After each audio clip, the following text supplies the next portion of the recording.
En los meses que precedieron a su suicidio en abril de 1945, Adolf Hitler era una ruina física.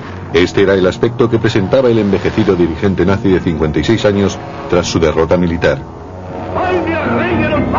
Sin embargo, era el mismo y poderoso Führer que había desencadenado una guerra mundial y que planeaba crear una raza superior. Pero en realidad Hitler era un hipocondríaco que durante años había estado ingiriendo un extraordinario cóctel de drogas. Tomaba anfetaminas para estar despierto toda la noche y por el día. Además de barbitúricos, iodina, bromina, Hitler tomaba a la vez estimulantes y tranquilizantes. Debía tener dependencia, si no adicción. El hombre que le administraba esas drogas a Hitler era el doctor Theodor Morell. En gran medida no era más que un curandero. Hitler insistía en que no podía vivir sin Morell. ¿Por qué le administraba Morell esas drogas al Führer? ¿Qué enfermedades se supone que padecía? ¿Y qué efectos tuvieron esas enfermedades y esas medicinas en la mente y en las decisiones del despiadado dictador? Heil Hitler.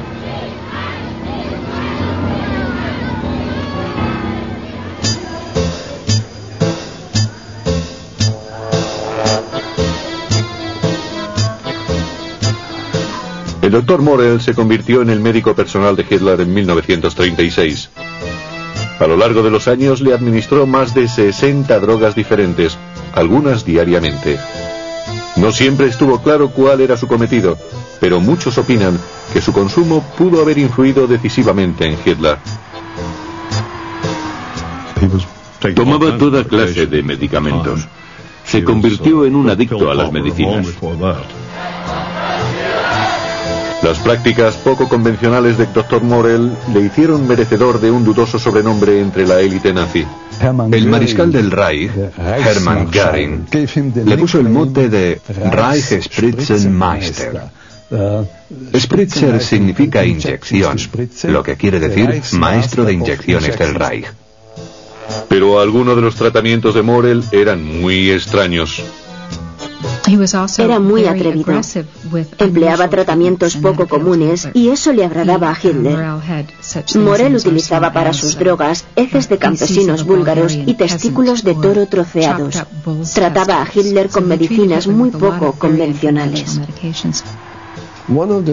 Disfrutaba aplicándole sanguijuelas. Las utilizaba mucho en los tratamientos.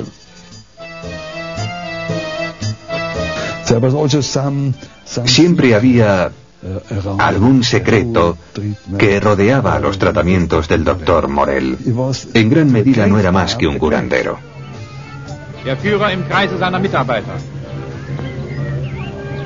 Pero este curandero formó parte del círculo interior de Hitler. Con frecuencia se le veía en un segundo plano en los noticiarios del dictador. Y fue Morell el que conocía los secretos de la salud mental y física de Hitler durante la última década de su vida.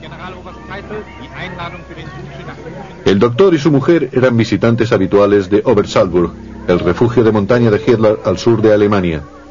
Pero a la vez que íntimo confidente del dictador, era odiado y envidiado debido al poder que parecía ejercer sobre el Führer. Dependía mucho de él.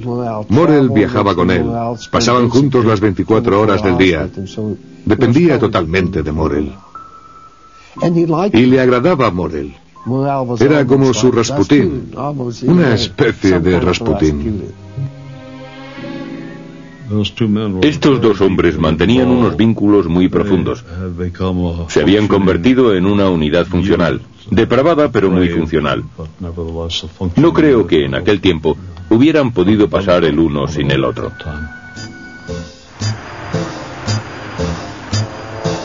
Antes de unirse a Hitler, Morell ejercía con gran éxito su profesión en la elegante Kurfürstendamm de Berlín. Pero aún así, no era quizá la persona indicada para ser médico del Führer. ¿Por qué eligieron a Morell? No se cuidaba. Era muy sucio, estaba gordo y era desaliñado. Muy distinto a las costumbres de Hitler, que se cambiaba de camisa 2 veces al día. Morell tenía el desagradable hábito de no bañarse. Por eso a la gente no le gustaba mucho estar cerca de él. No era querido en el círculo de Hitler, salvo por quien más importaba, el mismo Hitler.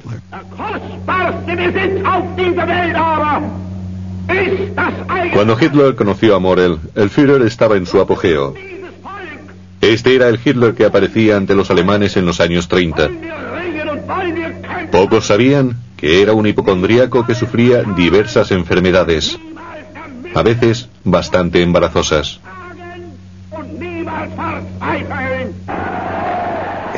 Su mayor problema era probablemente el tracto intestinal, el estómago y sus tripas. Tenía muchos gases, era estreñido y parece ser que eso le causaba grandes molestias. Estos problemas no eran admisibles en alguien que pretendía presentarse como líder de la raza superior. Se preocupaba mucho por su imagen, temía engordar y durante años tomó laxantes.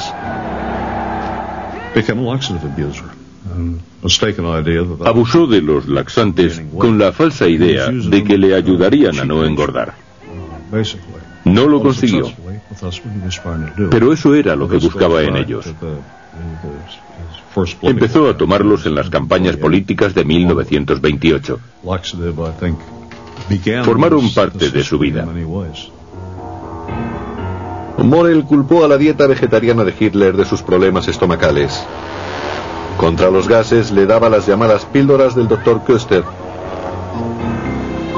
Y también Mutaflor, un preparado hecho con heces de campesinos búlgaros para combatir el efecto de los laxantes. El problema para Hitler era que Morell le daba también calmantes para aliviar sus dolores, y estos tenían un efecto opuesto al de los laxantes. El estómago de Hitler estaba sometido a una tortura constante.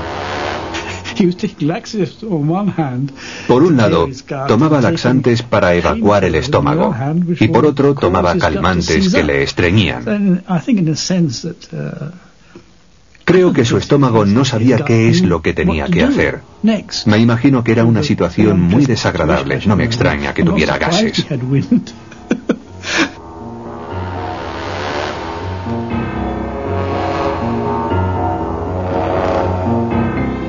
A pesar de los pocos convencionales métodos del Dr. Morell, Hitler cedió a su influencia. Pero los problemas estomacales de Hitler eran los menores a los que Morell tenía que enfrentarse, ya que la propaganda nazi trataba de mantener el mito de que el Führer era un dictador invencible. La verdad era bien distinta. Hitler sufría no de uno, sino de varios problemas físicos que pudieron haber sido determinantes en el desarrollo de algunas batallas decisivas de la Segunda Guerra Mundial.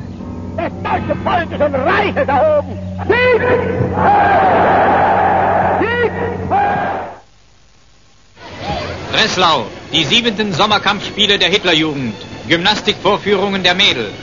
Una de las razones de la obsesión de Hitler por el funcionamiento de su organismo pudo haber sido que la biología y la medicina eran fundamentales en la ideología nazi. Vorführungen der Gruppe Turnen.